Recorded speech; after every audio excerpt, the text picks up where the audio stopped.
नमस्कार दोस्तों, स्वागत है आपका हमारे YouTube चैनल पर। तो दोस्तों, जैसे कि हम पहले से ही 1857 की क्रांति के किस्से लेके आते जा रहे हैं आपके लिए, वैसा ही एक और ख़ास किस्सा है दयाराम खारी गुर्जर जी के बारे में। ये भी 1857 क्रांति के एक बहुत बड़े हिस्सेदार रह चुके हैं और ये रहने वाले थे चंद्रावल गाँव, जो दिल्ली में स्थित है। तो चलिए दोस्तों, बताते हम दयाराम खारी जी के बारे में। दयाराम खारी गुर्जर 1857 की क्रांति। दयाराम गुर्जर दिल्ली में चंद्रावल गांव के रहने वाले थे। 1857 ईस्वी क्रांति में दिल्ली के आसपास के गुर्जर अपनी ऐतिहासिक परंपरा के अनुसार विदेशी हुकूमत से टकराने के लिए उतावले हो गए थे। दिल्ली के चारों ओर बसे हुए तंवर, चपराने, कसाने, भाटी, बिधोड़ी, अवाने, खारी, बसट्टे, लोहमोड़, बैसोया तथा डेढ़े वंश के गुर्जर संगठित होकर अंग्रेजी हुकूमत को भारत से उखाड़ फेंकने के लिए इकट्ठा हो गए। गुर्जरों ने शेर शाह सूरी मार्ग मथुरा रोड पर यमुना नदी के दोनों किनारों के साथ साथ अधिकार करके अंग्रेज सरकार के डाक यानी के तार तथा संचार साधन काट कर कुछ समय के लिए दिल्ली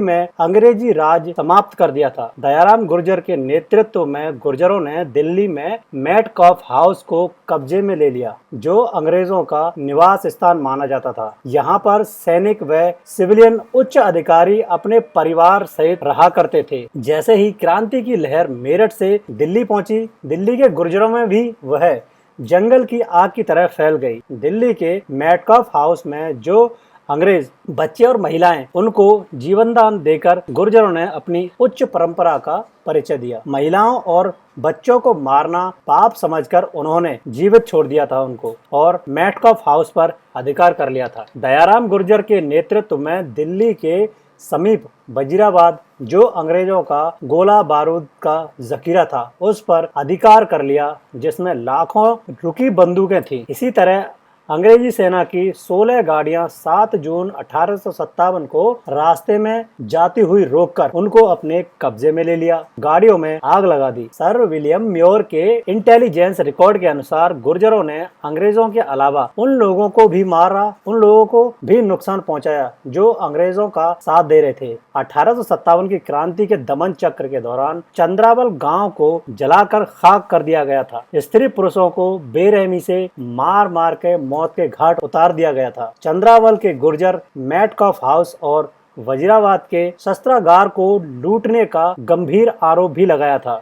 अंग्रेजों को मारने का तो आरोप लगा ही था, दमन चक्र में तो कसर छोड़ी ही नहीं थी। रही कसर तब पूरी कर दी गई जब अंग्रेज कलकत्ता से अपनी राजधानी नई दिल्ली आए। गुर्जरों के 50 गांव उजाड़ कर अपने काज चलाने और आराम से रहने के लिए तथा राष्ट्रपति भवन, केंद्रीय सचिवालय तथा संसद भवन तक नई दिल्ली जैसे आधुनिक नगर का निर्माण किया गया था। राजधानी के समीप होते हुए भी गुर्जरों के पिछड़े होने के मुख्य कारण अंग्रेजों की बदले की भावना थी, जो 1947 तक बनी रही थी। देश स्वाधीन होने के पश्चात भी रही सही जमीन गुर्जरों को पाकिस्तान से आए हुए लोगों के कस्बे बनाने के लिए सबसे पहले और सबसे अधिक गुर्जरों की ही उपजाई जमीन दिल्ली के आसपास सरकार ने कौड़ियों के भाव अधिग्रहण की थी। इतना ही नहीं, कुछ गांव इस अधिग्रहण से बच गए थे।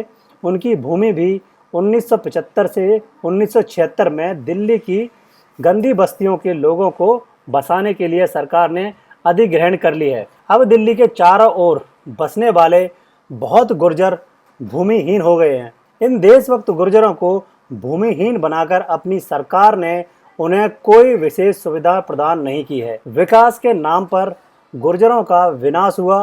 इंडियन एम्पायर के लेखक मार्टिन्स ने दिल्ली के गुर्जरों के 1857 के क्रांति में भाग लेने पर लिखा है, मेरठ से जो सवार दिल्ली आए थे उनकी संख्या भी काफी थी। दिल्ली की साधारण जनता ने, यहाँ तक मजदूरों ने भी इनका साथ दिया, पर इस समय दिल्ली के चारों ओर की बस्तियों में फैले गुर्जर विद्रोहियों के साथ हो गए। इसी प्रकार 38वीं ब्रिगेड के कमांडर ने लिखा है, हमारी सबसे अधिक दुर्गति गुर्जरों ने की है। सरजान वेलफोर ने भी लिखा है, चारों ओर के गुर्जरों के गांव 50 वर्ष तक शांत रहने के पश्चात एकदम बिगड़ गए और मेरठ से गदर होने के चंद घंटों के भीतर उन्होंने तमाम जिलों को, अंग्रेजी संपत्ति को भी जलाकर खाक कर दिया। यदि कोई महत्वपूर्ण अधिकारी उनके गांव में शरण लेने के लिए गया तो उनको भी नहीं छोड़ा और उनको भी जला काट कर मार डाला था। तो ये थी 1857 की क्रांति,